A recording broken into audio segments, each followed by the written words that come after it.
नमस्कार, मैं हूं आपके साथ इश्तियाक अहमद और आप देख रहे हैं आर्य न्यूज। स्वागत है आपका बिहार के खास बुलेटिन में।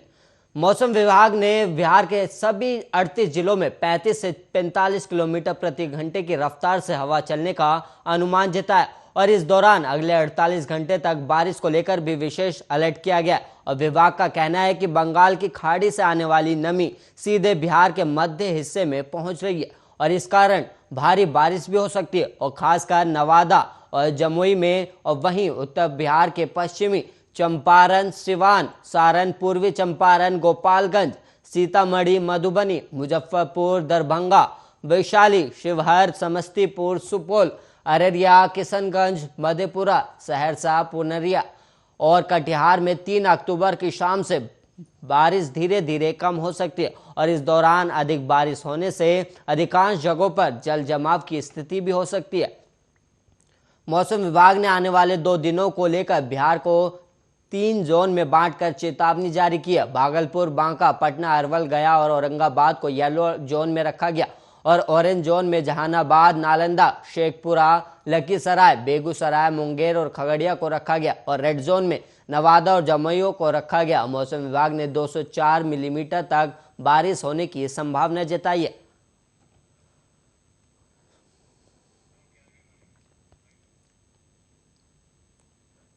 और वहीं बिहार कांग्रेस के प्रदेश अध्यक्ष मदन मोहन झा के सितारे इन दिनों ठीक नहीं चल रहे। एक तरफ उनके प्रदेश अध्यक्ष की कुर्सी पर लटक रही तलवार रही है और वहीं उनके पटना स्थित आवास में चोरी हो गई है और पटना के कौटिल्य नगर स्थित आवास में चोरी हुई है और इन दिनों मदन मोहन झा दिल्ली में हैं और आज पटना लौटने वाले हैं। और उनके पुत्र माधव झा ने बताया कि जिस कमरे में मदन मोहन झा रहते थे उसी को चोरों ने निशाना बनाया और ये घटना गुरुवार रात की है और इस इलाके में बिहार के ज्यादातर विधायक, सांसद, पूर्व विधायक, पूर्व सांसदों के आवास है। और माधव झा ने बताया कि घटना गुरुवार देर रात की है और रात 12 बजे से सुबह 4 बजे के बीच घटना को चोरों ने अंजाम दिया और हम लोग रात में लगभग 11 बजे सोने चले गए थे और सुबह नींद खुली तो दरवाजा अंदर से बंद था और दरवाजा तोड़कर हम लोग रूम में गए तो सामान बिखरा पड़ा था और ग्रिल टूटी हुई थी और कैश, डॉक्यूमेंट और कुछ नए कपड़े नहीं थे और चोर कितना कैश और कौन कौन सी डॉक्यूमेंट ले गए इसकी पड़ताल की जा रही है। बहरहाल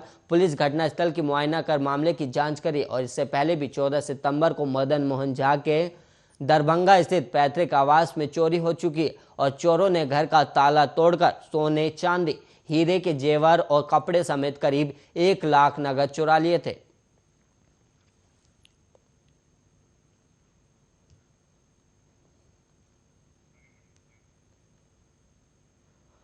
और वहीं बिहार के गया जिले के बुनियादगंज क्षेत्र के अलीपुर के रहने वाले वीरेंद्र चौधरी की पीट कर शादीपुर गांव में हत्या कर दी गई और मारपीट की घटना गुरुवार देर रात की है और वीरेंद्र ने शुक्रवार सुबह मगध मेडिकल कॉलेज में इलाज के दौरान दम तोड़ दिया। और वीरेंद्र अलीपुर के रहने वाले जिला पार्षद सदस्य सिकंदर चौधरी का चचेरा भाई था और परिजन चुनावी रंजिश में हत्या बता रहे। और वहीं ग्रामीणों का कहना है कि वीरेंद्र शराब की तस्करी भी करता था और बुनियादगंज पुलिस का कहना है कि आरोपियों की तलाश की जा रही है और वीरेंद्र अपने एक साथी के साथ गुरुवार की रात शादीपुर गांव में गया था और वहां पहले से चल रहे विवाद में उसकी एक गुट से बहस हो गई और बहस के दौरान ही मारपीट शुरू हो गई और मारपीट करने वाले लोगों ने वीरेंद्र को लाठी डंडे से पीट कर अधमरा कर दिया और उसका साथी मारपीट होता देख मौके से किसी तरह जान बचाकर भाग गया और उसने घटना की सूचना वीरेंद्र के घर के लोगों को दी और वो आनंद फानंद में शादीपुर गांव पहुंचे तो देखा कि वीरेंद्र अधमरा जमीन पर पड़ा हुआ था और वहां आसपास कोई भी नहीं था और घर वालों ने वीरेंद्र को मगध मेडिकल कॉलेज अस्पताल ले गए और वहां इलाज के दौरान शुक्रवार की सुबह उसने दम तोड़ दिया। और वीरेंद्र के खिलाफ शराब का धंधा करने के मामले में विभिन्न थानों में मुकदमे दर्ज हैं।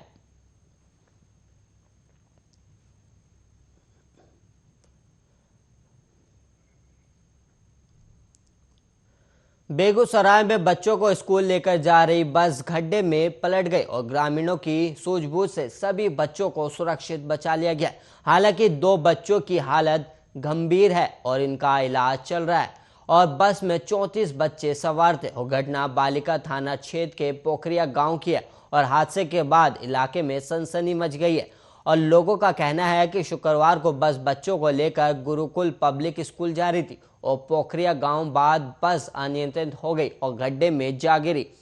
और बस गिरते ही ग्रामीण दौड़ पड़े और सभी बच्चों को सुरक्षित बाहर निकाल लिया गया और इस दौरान बस का ड्राइवर फरार हो गया और घटना की सूचना मिलते ही पुलिस मौके पर पहुंच गई और बस को गड्ढे से बाहर निकालने में जुट गई और इस बच्चे का इलाज बलिया पीएचसी में चल रहा है और पुलिस के अनुसार ड्राइवर की लापरवाही से हादसे की बात सामने आ रही है और कुछ लोगों से पूछताछ भी की जा रही है और बस में 34 बच्चे सवार थे और 32 बच्चे सुरक्षित हैं और लोगों का कहना है कि पोखरिया गांव से सभी बच्चों को बलिया प्रखंड के गुरुकुल स्कूल के लिए सभी बच्चे बस से सवार होकर NH 31 स्थित मामू भगना मोड़ अवस्थित गुरुकुल पब्लिक स्कूल जा रहे थे। तभी ड्राइवर के अपना संतुलन खो दिया और परिजनों का कहना है कि अगर सही समय पर ग्रामीण मदद के लिए नहीं आते तो बड़ा हादसा हो सकता था और ग्रामीणों की सूझबूझ से बड़ा हादसा टल गया।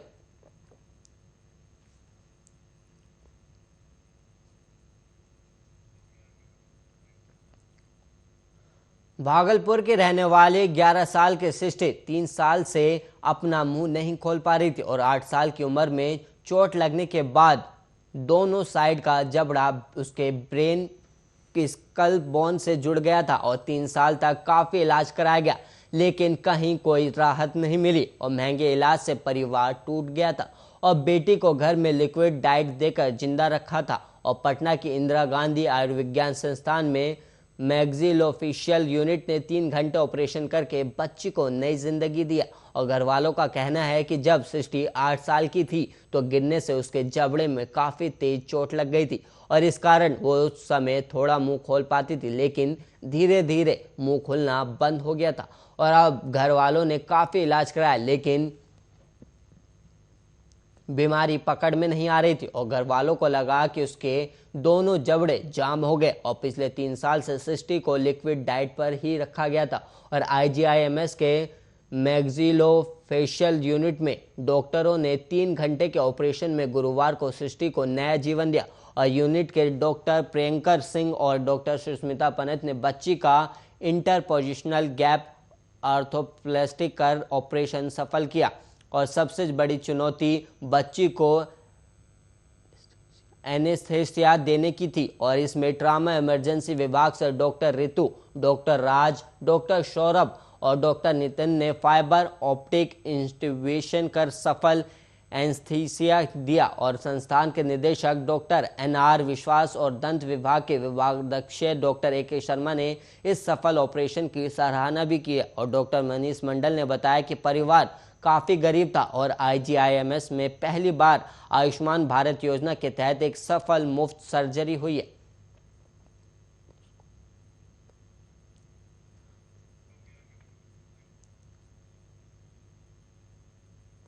पोस्को एक्ट के विशेष न्यायाधीश विनय शंकर ने गुरुवार को दरभंगा के कुशवेस्थान थाना क्षेत्र के एक गांव निवासी संदीप राय को दोषी करार देने के बाद 25 वर्ष सश्रम कारावास और 50,000 रुपये अर्थदंड, धारा 6 पोस्को एक्ट के तहत 20 साल कारावास और 50,000 रुपये अर्थदंड, धारा 3 SSC ST एक्ट में उम्र कैद और 25,000 रुपये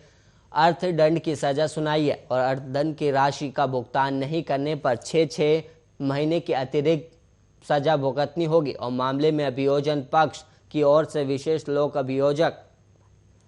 विजय कुमार पराजित ने बहस की और पराजित के अनुसार धारा 42 पोस्को एक्ट के अनुपालन में भादवी की धारा और पोस्को एक्ट की समतुल्य धारा में से केवल उसी धारा में सजा बहाल रहेगी जिसमें सजा की मात्रा अधिक होगी, इसलिए केवल धारा 376 भादवी 3 SCST एक्ट की सजा बहाल रहेगी और साथ ही दरप्रस की धारा 357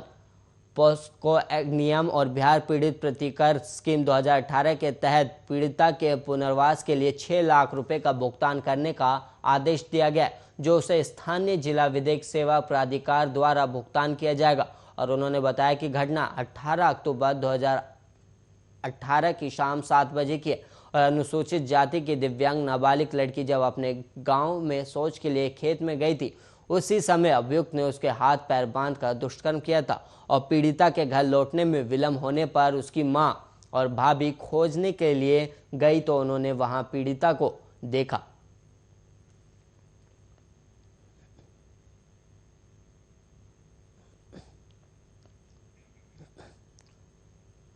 नीति आयोग की तर्ज पर साल 2030 तक सतत विकास लक्ष्य को हासिल करने के क्रम में अब बिहार में जिलों की भी रैंकिंग जाएगी और सतत विकास लक्ष्य के लिए निर्धारित 17 प्रमुख मानकों पर जिलों की स्थिति का मूल्यांकन किया जाएगा और वहीं सभी मानकों पर जिलों की क्या उपलब्धि रहेगी इस पर उसकी रैंकिंग होगी, ताकि राष्ट्रीय स्तर पर विभिन्न मानकों पर बिहार की उपलब्धियों को और बेहतर किया जा सके। और इसको लेकर योजना और विकास विभाग के अपर मुख्य सचिव आमिर सुबहानी ने सभी जिलाधिकारियों को पत्र लिखा है। जिलाधिकारियों का कहा गया है कि लक्ष्य को लेकर जिला सूचकांक फ्रेमवर्क तैयार कराएं और हर मानक में जिले की क्या उपलब्धि है इसकी समीक्षा करें। और जिलों को लिखे पत्र में विभाग ने कहा है कि नीति आयोग के द्वारा सतत विकास लक्ष्य की मॉनिटरिंग के लिए राष्ट्रीय स्तर पर मानक तैयार किया है, जिसके आधार पर तुलनात्मक उपलब्धियों की समीक्षा की जाती है और राज्यों की रैंकिंग होती है और इसी आधार पर जिलों की भी रैंकिंग की जाएगी। और इसमें यह देखा जाएगा कि गरीबी उन्मूलन, गुणवत्तापूर्ण शिक्षा और स्वास्थ्य सुविधाएं, शुद्ध पेयजल आपूर्ति, निर्बाध बिजली की उपलब्धता, महिला सशक्तिकरण, पर्यावरण सुरक्षा आदि क्षेत्रों में जिलों की क्या उपलब्धि रही है और साथ ही मानकों पर उपलब्धि को और बेहतर किया जाएगा।